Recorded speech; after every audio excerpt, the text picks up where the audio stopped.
Bonjour, je m'appelle Alejandro Cerezo Portela et aujourd'hui je vais présenter ma séquence didactique. Tout d'abord, on va dire que pour créer cette séquence didactique par rapport à la première, ça a été un petit peu différent parce que dans la première situation qu'on a fait en couple, euh, ça a été une situation idéale dans laquelle, par exemple, il n'y avait pas le Covid-19, laquelle nous permettait de faire plus d'activités en groupe. Et aussi, les élèves avaient, dans cette situation idéale, les élèves avaient un niveau de grammaire plus haut. Et c'est pour ça qu'on pouvait faire des différentes activités. Et finalement, et aussi les élèves avaient accès aux recursos digital tout le temps. Et c'est pas dans notre situation actuelle, dans les centres dans lesquels je vais faire cette séquence. Bon, les livres avec lesquels je vais travailler, c'est facile et le niveau c'est B1 et le groupe c'est la quatrième année de ESO. Alors, on commence. Ici, dans l'introduction, on va dire que les contenus qu'on va traiter, et l'unité c'est l'unité 7 et le livre facile comme on avait dit déjà. Et l'unité c'est le théâtre et les contenus qu'on va expliquer ce sont des communications, exprimer la condition et la certitude. Et la grammaire, on va voir les futurs et l'hypothèse réalisable et on va voir expliquer quand on doit utiliser le subjonctif ou l'indicatif présent. Dans le lexique, on va apprendre le lexique sur les spectacles et le théâtre, les sens de les voyelles nasales A et on. Et après, les savoir-faire des compréhensions orales, production orale, compréhension écrite et production écrite. Pour la séance 1, on va présenter une petite vidéo avec des questions pour introduire les sujets. Après, on va faire une activité de vocabulaire et finalement, on va expliquer la certitude et la condition avec l'infographie et on va faire des activités. Et après, je vais vous montrer ce qu'on va montrer aux élèves. Ici, c'est les petites vidéos. C'est un petit vidéo de 2 minutes. Et après, on va faire cette activité de façon individuelle et les élèves les vont répondre en voix haute avec tous les copains. Et on a préparé toutes les activités pour que les élèves pratiquent beaucoup l'expression orale en classe parce qu'on considère que c'est très important et c'est une compétence qui n'est pas travaillée souvent. Après, pour travailler les vocabulaires, on va compléter ces petits textes sur les théâtres avec des différents mots. Et c'est ici avec, on a préparé une activité avec EducaPlay et on va les faire tous ensemble et ils doivent les élèves doivent les faire dans son note. Voilà. Ici, c'est l'activité et c'est le texte que j'ai créé moi-même. Et il doit les compléter avec un groupe, avec tous ensemble avec ces mots. Après, on va expliquer la certitude et la condition avec cette infographie et on va faire des activités orales. On va faire ça dans 20 minutes et on va travailler ici l'expression orale aussi. Bon, c'est sur l'infographie. C'est pour la certitude et celle-ci est pour la condition.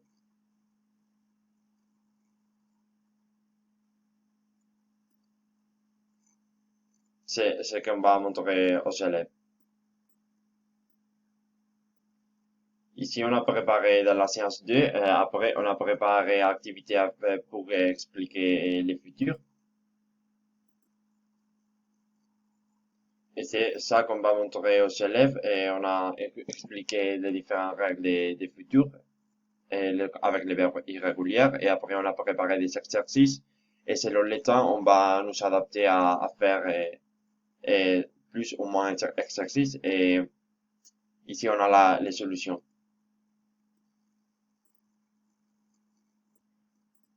Pour l'hypothèse réalisable, on a fait les mêmes. On a préparé des activités, on a expliqué les différentes règles et on va préparer aussi des activités. Et c'est ça qu'on va faire avec les élèves. Finalement, dans cette séance, on va expliquer les sons.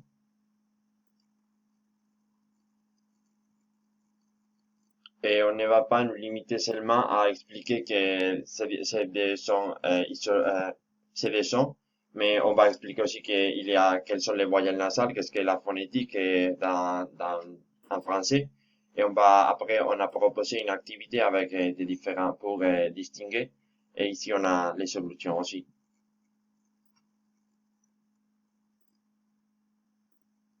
Après, dans la séance 3, on va lire un texte sur la francophonie, que c'est le sujet de mon travail de fin de master. Et on va répondre aux questions. Ici, c'est le texte que j'ai écrit moi-même à partir des informations que j'ai cherchées sur Internet et après, j'ai posé des questions. Et ici, alors, on va faire ce petit... les élèves vont lire ces textes les élèves vont lire ces textes en voix haute et après, ils vont répondre aux questions et après, on va corriger ensemble. Après, en continuant avec la grammaire, on va expliquer quand est-ce qu'on doit utiliser le subjonctif ou l'indicatif présent. Et après, on a préparé aussi une activité. Et ils doivent, avec des différents, on a mis aussi des différentes expressions pour distinguer quand est-ce qu'on doit utiliser un temps verbal ou une autre. Et après, on a proposé des activités aussi. Et finalement, dans cette séance, ils doivent lire un article de presse dans 20 minutes, dans lequel ils doivent, à partir de cette infographie qu'on a préparée,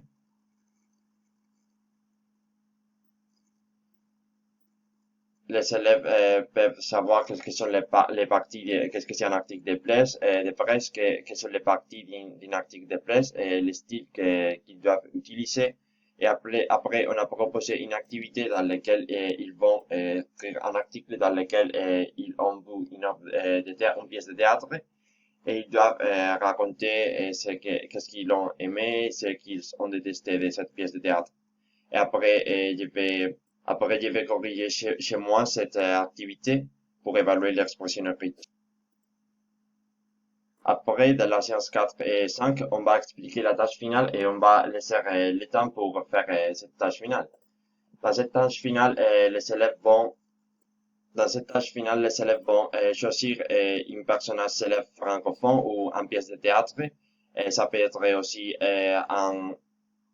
quelque chose de la culture francophone, par exemple un pays, une culture, une tradition, une recette de nourriture d'un pays francophone. Et après, ils vont faire un infographie en groupe de 4 ou 5 personnes.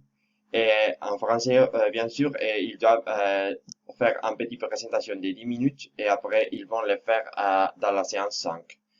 On a choisi cette activité parce que grâce au questionnaire que j'ai fait sur la culture francophone pour mon travail de fin de master, et j'ai pu voir que les élèves connaissent qu'il y a des différents pays dans lesquels on parle le français, pas seulement en France, mais ils ne connaissent pas aucun personnage célèbre ou une œuvre de théâtre ou culture. Et c'est pour ça que ça serait intéressant s'ils font des présentations, ils font des recherches. Et ici, on a quelques exemples qu'ils peuvent le faire. Et voilà. C'est ça qu'ils vont travailler aussi l'expression orale qu'on va évaluer avec cette grille que je vais présenter à continuation. Et voilà, dans cette grille, je vais évaluer la présentation et la créativité, l'organisation du discours, la grammaire et l'expression, le vocabulaire et la prononciation selon une ponctuation de 1 ou 2 points. Après, on va ajouter toutes ces ponctuations sur 10 et c'est comme ça qu'on va évaluer l'expression orale. Et je voudrais dire aussi qu'avant de finir, que je vais préparer aussi une activité interdisciplinaire avec la professeure de littérature, mais elle n'est pas pour me répondre jusqu'à aujourd'hui à cause des raisons personnelles et après, alors on n'a pas pu organiser cette activité, mais on va le faire cependant. Alors, c'est tout. Merci de votre attention. Si vous avez des questions, j'espère que vous pouvez m'écrire. Merci, au revoir.